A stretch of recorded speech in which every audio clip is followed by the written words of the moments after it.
वो भी आपकी नजर में है, लेकिन तमाम लोगों ने मिलकर के जिस तरह उनका हौसला बढ़ाया उसको भी सलाम करना चाहिए। मैं जरा भी देर किए बगैर आपकी महबूब लोक गायिका मोहतरमा नेहा सिंह राठौर को आवाज दे रहा हूं कि तशरीफ लाएं और जोरदार तालियां होनी चाहिए। नेहा सिंह राठौर से गुजारिश कि तशरीफ लाएं और अपने लोक गीतों से इस खूबसूरत महफिल को मजीद खूबसूरत बना दें। हाल चाल बढ़िया बा। अभी मैं बैठी हुई थी तो मुझे लगा कि मैं बहुत थक गई हूँ, लेकिन ये जोश ये उत्साह देख करके लग रहा है कि नहीं, मेरी बैटरी भी पूरी चार्ज हो चुकी है। देखिए, मंच पे मुझे थोड़ा कम अनुभव है, इस तरीके से मुशायरा वगैरह में सम्मिलित होने का मुझे बहुत अनुभव नहीं है, तो कुछ गलती हो जाए तो माफ कर दीजिएगा आप लोग, ठीक बा ना। मैं धन्यवाद करना चाहती हूँ फैजी रहमान भाई का, जिन्होंने मुझे यहाँ बुलाया और अपनी बात रखने का मौका दिया। मैं सुन रही थी, प्यार मोहब्बत का बहुत बात हो गई महाराज, अब कुछ रोजी रोजगार का बात हो जाए, है ना। आप लोग मानते हैं कि नहीं, भूखे पेट जो है वो प्यार मोहब्बत नहीं हो पाएगा। इसलिए क्या जरूरी है, सबसे पहले रोजगार, उसके बाद प्यार, सबसे पहले रोजगार। मैं लोकगीत गाती हूँ तो शायद वाह वाह करने का मौका ना मिल पाए आप लोगों को बीच बीच में, क्योंकि मैं रुक रुक के नहीं गाती हूँ, मैं लगातार गाती रहती हूँ। बाकी ताली बजाने का बहुत भरपूर अवसर मिलेगा आप लोगों को, उसमें कंजूसी मत कीजिएगा। उसमें कंजूसी करेंगे तो हम गीत गाने में कंजूसी करेंगे, ठीक है। मेरे साथ आप लोगों को एक रोजगार वाला गीत गाना है, एक बेरोजगारी वाला गीत गाना है, गाएंगे ना मेरे साथ, ठीक है। अरे भीख नहीं हक सरकार मांगिला, अरे भीख नहीं हक सरकार मांगिला, बेरोजगार बानी साहेब रोजगार मांगिला। क्या कहने, वाह वाह। अरे भीख नहीं हक सरकार मांगिला, भीख नहीं हक सरकार मांगिला, बेरोजगार बानी साहेब रोजगार मांगिला, बेरोजगार बानी साहेब रोजगार मांगिला। कहे अरे 2 करोड़ नौकरी देवे के रहे वादा, आ कहत रहला कि रोजगार मिली ज्यादा। और सुना, नून तेल पैसा ना उधार मांगिला, नून तेल पैसा ना उधार मांगिला, बेरोजगार बानी साहेब रोजगार मांगिला, बेरोजगार बानी साहेब रोजगार मांगिला। अरे देश के इकोनॉमी के बैठ गइल भट्ठा, आँख खोल देखा मालिकार हमें झूठा, अरे आँख खोल देखा चौकीदार हमें झूठा। और सुना, खेत बाड़ी जमीन बधार मांगिला, खेत बाड़ी जमीन बधार मांगिला, बेरोजगार बानी साहेब रोजगार मांगिला, बेरोजगार बानी साहेब रोजगार मांगिला। एक और लाइन, यहाँ पे बहुत सारे मेरे नौजवान भाई लोग बैठे खड़े हुए हैं, मैं आप लोगों के लिए एक लाइन गाना चाहती हूँ। अरे पढ़त पढ़त झाड़ी गइल चानी पर के बार, नौकरी कहिया मिली। पढ़त पढ़त झाड़ी गइल चानी पर के बार, नौकरी कहिया मिली, कि आही दादा कहिया मिली, दुलरुआ बबुआ भइले भार, नौकरी कहिया मिली। क्या कहने, बाबा बाबा। अरे भीख नहीं हक सरकार मांगिला, भीख नहीं हक सरकार मांगिला, बेरोजगार बानी साहेब रोजगार मांगिला, बेरोजगार बानी साहेब रोजगार मांगिला। एक और लाइन, हेलो हेलो दिल्ली सरकार, बिहार से रोजगार, बिल्कुल बिल्कुल वो भी सुनाऊंगी, वो भी सुनाऊंगी। एक और लाइन,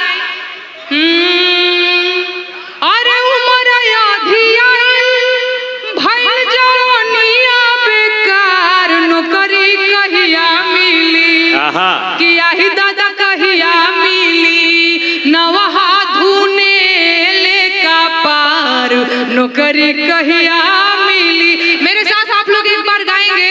अरे भीख नाही हक सरकार मांगिला, भीख नाही हक सरकार मांगिला, बेरोजगार बानी सा,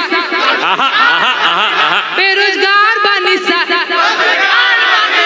एक लाइन और, हमके हमके हमके चाही ना कुछ और रोजगार चाहिए, हमके चाही ना कुछ, हमके चाही ना कुछ और रोजगार चाहिए। एक बार मेरे साथ गाएंगे।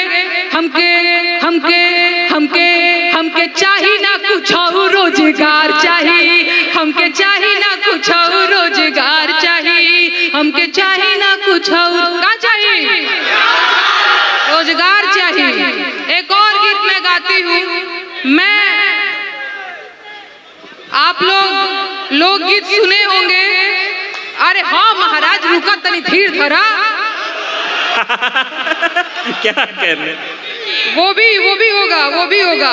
सुनिए, हमारे लोक गीतों में गारी की भी विधा है। जब राम जी बियाह करने मिथिला में आए तो सखियों ने उनको गारी गाया, तो मैंने भी अपने चौकीदार जी के लिए गारी लिखा है।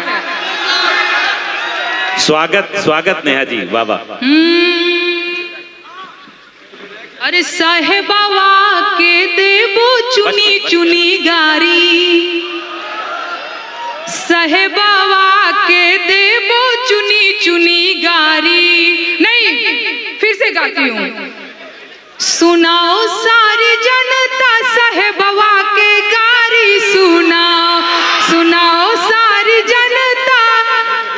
अच्छा आगे आगे आगे आगे गाते हैं। सुनाओ सारी जनता साहेबवा के गारी सुनाओ, सुनाओ सारी जनता चौकी दरवा के गारी सुनाओ, चौकी दरवा के गारी सुनाओ, सुनाओ सारी जनता। वाह वाह वाह, बहुत बढ़िया गा रहे हैं महाराज आप लोग। एक लाइन क्यों गारी सुनाओ। अरे हिर साहबवा के डिग्री नहीं है, हिर साहबवा के डिग्री नहीं है। और सुनिए, दिखाओ चौकी दरवाया अपन डिग्री दिखाओ। क्या कहने, क्या कहने, क्या कहने। दिखाओ चौकी दरवाया अपन डिग्री दिखाओ, सुनाओ भोल जनता साहेबवा के गारी सुनाओ। अरे हिर फकीरवा के कपड़ा नहीं है। लोग कह रहे हैं अरे इनके 10 लखिया सूट पहनाओ, पहनाओ भोल जनता साहेबवा के गारी सुनाओ।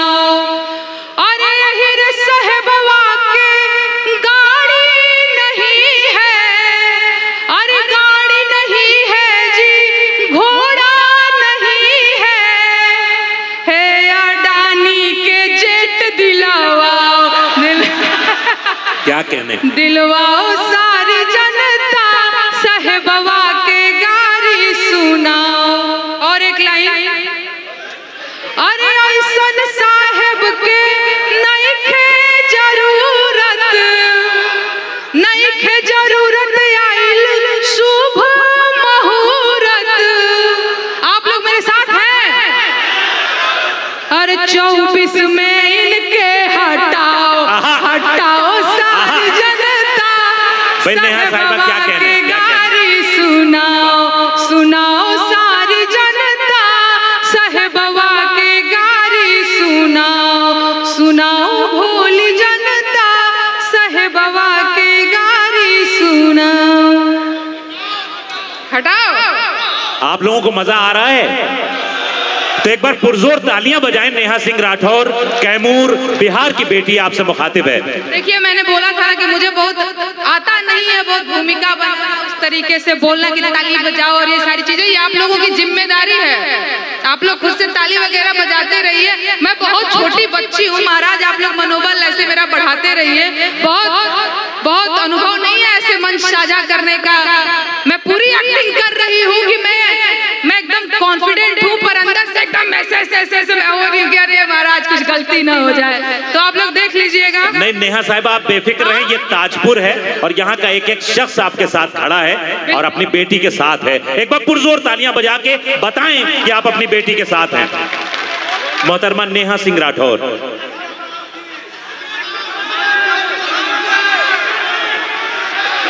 कहीं फरमाइशिया का थोड़ी देर के लिए छोड़ दिया, उनके मन से सुन लिया।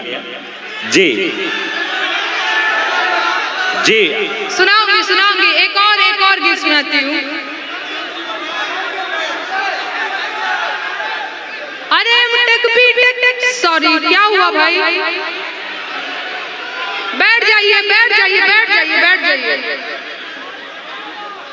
अरे टिक डिगरी लेके बबुआ पे चले तरकारी, बाप के रुपया भइल जियान, नौकरी मिलल नाही सरकारी, बाबूजी देवे रोजगारी, सुनाए बाबा कल की अवतारी, सुनाए बाबा कल की अवतारी। अरे टिक डिगरी लेके बबुआ पे चले तरकारी, बाप के रुपया भइल जियान, नौकरी मिलल नाही सरकारी, बाबूजी देवे रोजगारी, सुनाए बाबा कल की अवतारी, सुनाए बाबा कल की अवतारी। खाली दाढ़ी बढ़ावे, खाली गाइए, खाली दाढ़ी बढ़ावे, खाली फोटो खिंचावे, करते हैं जुमले बाजी। खाली दाढ़ी बढ़ावे, खाली गाइए आप लोग भी। खाली दाढ़ी बढ़ावे, खाली फोटो खिंचावे, करते हैं जुमले बाजी। अरे बनल खुद के विश्व गुरु सैया जी। खाली दाढ़ी बढ़ावे, खाली फोटो खिंचावे, करते हैं जुमले बाजी। बनल खुद के विश्व गुरु बलमा जी। जय माँ दुर्गे जय माँ काली, शेरा वाली भेजा बहाली, भेजो बहाली। मंगर लड्डू चढ़ाइब, संगम वाले बजरंग बली, कबले रही हम बेरोजगार, सुनाए मोरे चाचा चौकीदार, सुनाए मोरे चाचा चौकीदार। यह महामहिम, यह महानुभाव, यह विश्व गुरु सन्यासी, अरे अयोध्या के तार दिल बड़कासी। यह महामहिम, यह महानुभाव, यह विश्व गुरु सन्यासी, अयोध्या के तार दिल बड़कासी।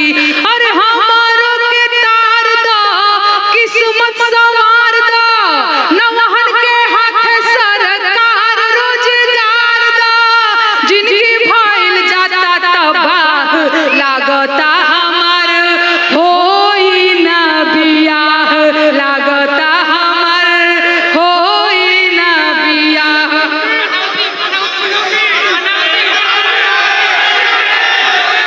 आपके मन की जो बात है वो आप बोल रहे हैं, मैं गीत के माध्यम से अपनी बात बोलती हूँ। एक बार फिर से मेरे साथ गाएंगे। अरे टिक डिगरी लेके बबुआ पे चले तरकारी, बाप के रुपया भइल जियान, नौकरी मिलल नाही सरकारी, बाबूजी देवे रोजगारी, सुनाए बाबा क्या कहने। कल की अवतारी। धन्यवाद।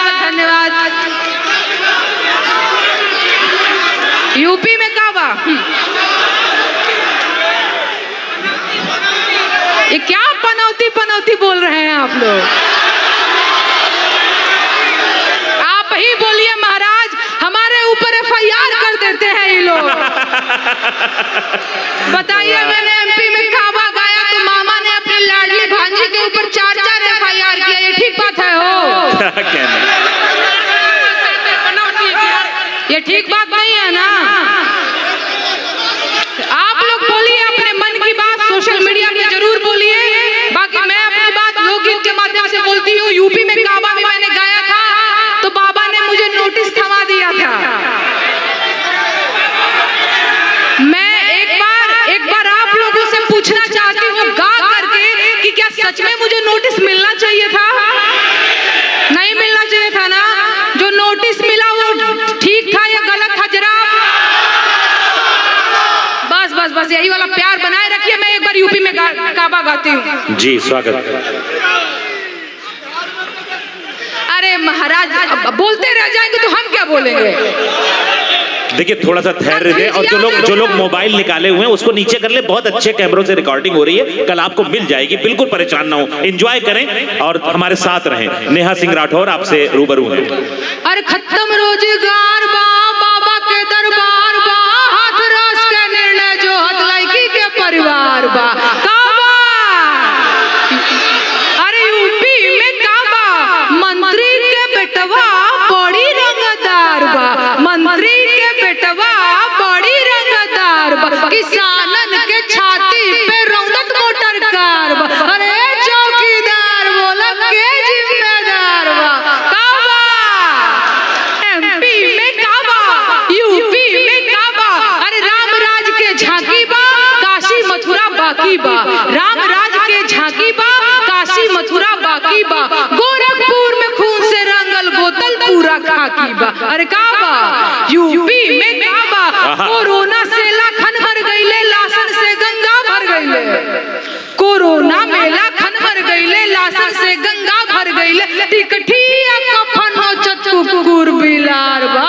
ए बाबा, अरे बाबा काबा यूपी में काबा। अरे राम राज के झांकी बा, काशी मथुरा बाकी बा।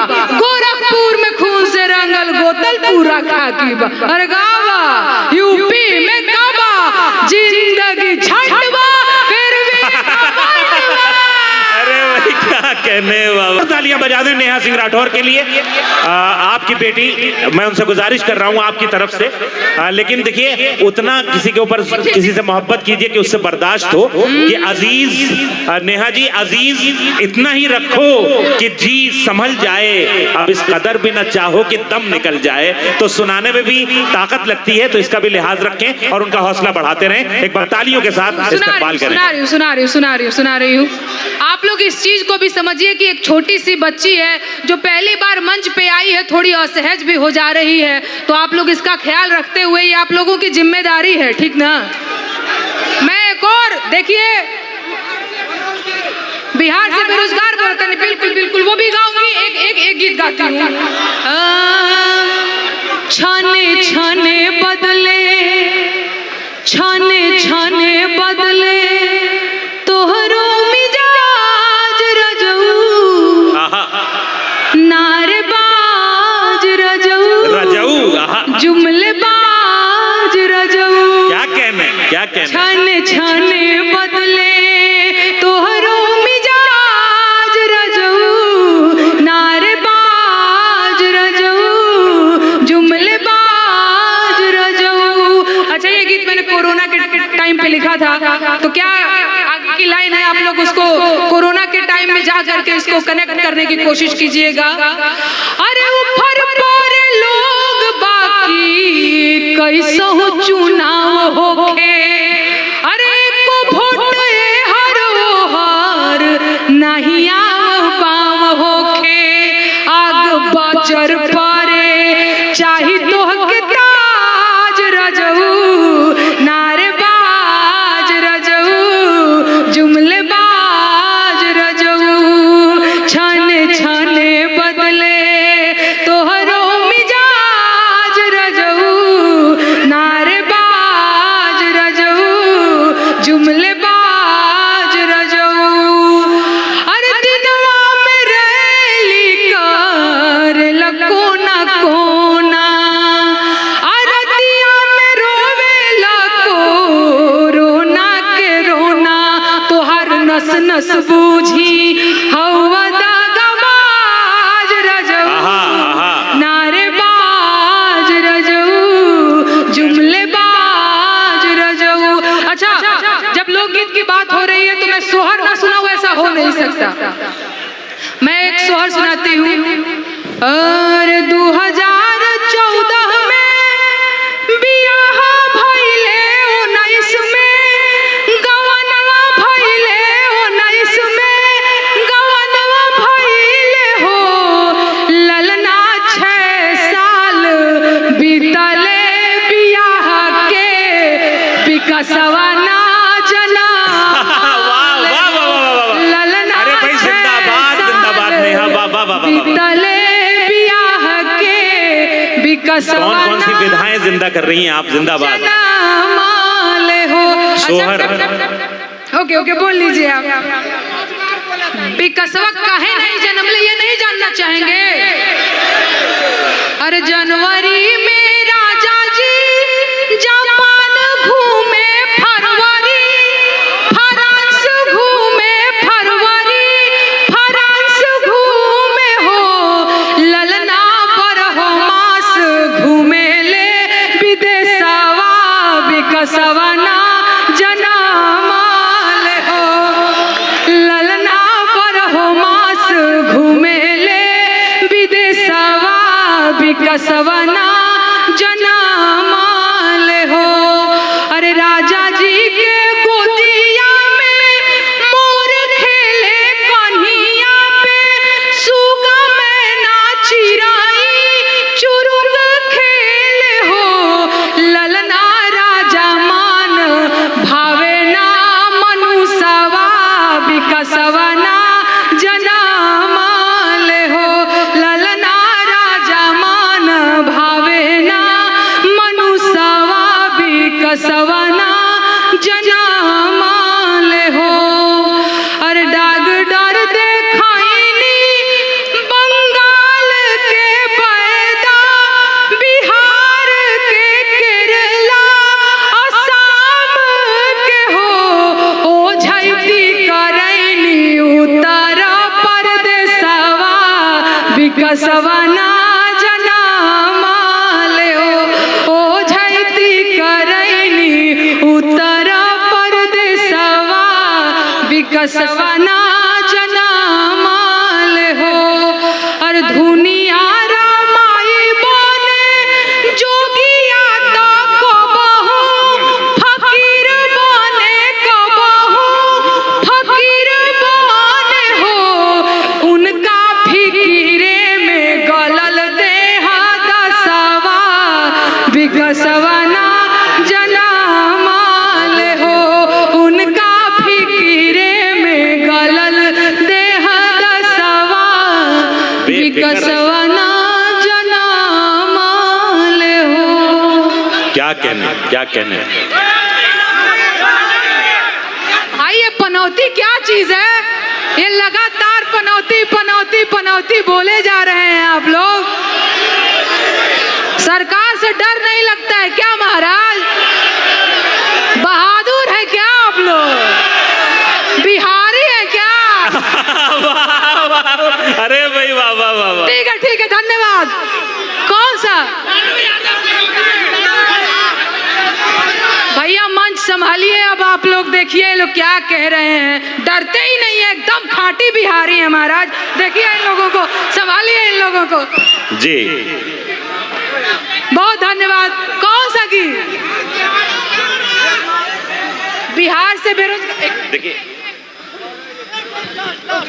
नहीं पकड़े रही, खड़ी रही। देखिए मैं थोड़ा सा बस उनको सांस ले लेने दीजिए, मैंने जाने को नहीं कहा है, रुकी हुई हैं वो।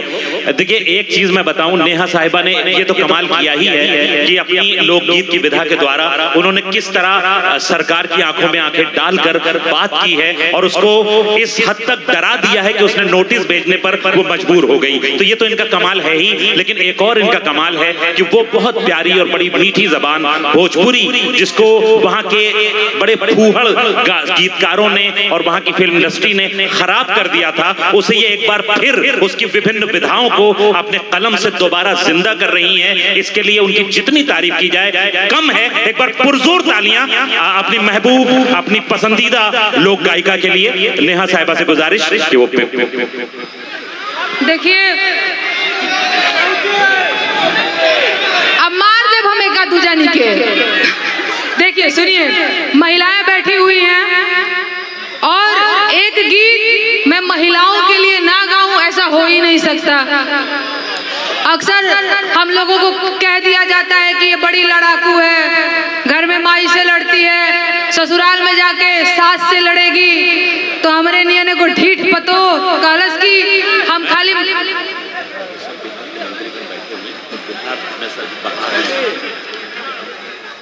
ठीक है। तो मेरे ही जैसी एक ढीठ पतो है, वो कहती है खाली हम सास से नहीं लड़ेंगे, खाली हम ससुर भसुर से नहीं लड़ेंगे, हम चुनाव भी लड़ेंगे। तो कहती क्या है, अपने पति से कहती है कि ये जी रउए मुखिया बनीला, रउए प्रधान बनीला, ये जी हमरो बड़ा शौक करेला प्रधान बने के, हमारो मुखियाइन बने के बा, हमारो प्रधान बने के बा कि ना? नहीं, हाथ उठा करके ऐसे लजा लजा के बोलना से काम ना चली, प्रधान बनना है ना। क्या कह रही है अपने मर्द से, अरे गहना बेचदा, गुड़िया बेचदा, हरवा बेचदा, चूड़िया बेचदा, खेतवा धैदा, रेहन बलम प्रधान क्या कहने पिया प्रधान बनब, गहना बेचदा, गुड़िया बेचदा, हरवा बेचदा, चूड़िया बेचदा, खेतवा धैदा, रेहन बलम प्रधानी लाड़ब, पिया हो प्रधान बनब। कैसे? अरे जितला के बाद हमार बैंकवा के खाता चरचराई हो, अरे गौवा जवार चाहे कितनो खिसियाई कचकचाई हो, भाव न देह भाव काल में रहब, भाव न देह भाव काल में रहब, सिल्क सड़िया पहन बलम प्रधानी लाड़ब, बलम प्रधानी लाड़ब, पिया हो मुखियाइन बनब। और का मन में भाव बा नेताजी लोग के, ये लोग विश्वास करे वाला लोग ना हो, इनके मन में भाव का है, अरे ईटा के दीवाल पे पुट्टी पलस्तर हो आई हो, अरे ओकरा ऊपर चूना पेंट रंगाई पुताई लकलकाई हो, ए मोर बलमुए हो करे जा, ए मोर बलमुए हो करे जा, बदली रहन सहन बलम प्रधानी लाड़ब, पिया हो प्रधान बनब। एक और बात, अरे दुबर पातर देहिया हमार देखी हो कुछ दीने में मोटाई हो, अरे थरिया में मुर्गा भात निकहन के सैया सर पोटाई हो, अरे बैठी बोलेरो प्रधान कहाइब, बैठी बोलेरो मुखियाइन कहाइब, बदली रहन सहन बलम प्रधानी लाड़ब, पिया हो प्रधान बनब, गहना बेचदा, गुड़िया बेचदा, हरवा बेचदा, चूड़िया बेचदा, खेतवा धैदा, रेहन बलम प्रधानी लाड़ब, पिया हो प्रधान बनब। लेकिन एक और बात, क्योंकि अब मैं बिहार में आ गई हूँ तो मुझे पता है कि यहाँ की जो महिलाएं हैं वो थोड़ी थोड़ी दुखी तो हैं अपने पतियों से। और क्या भाव है, अपने सखी से बता रही है कि देहिया गलल रे सखी, देहिया गलल रे सखी, देहिया गलल रे सखी, देहिया गलल रे सखी, कि पियवा मिलल बा शराबी, देहिया गलल रे सखी, पियवा मिलल बा शराबी, देहिया गलल रे सखी।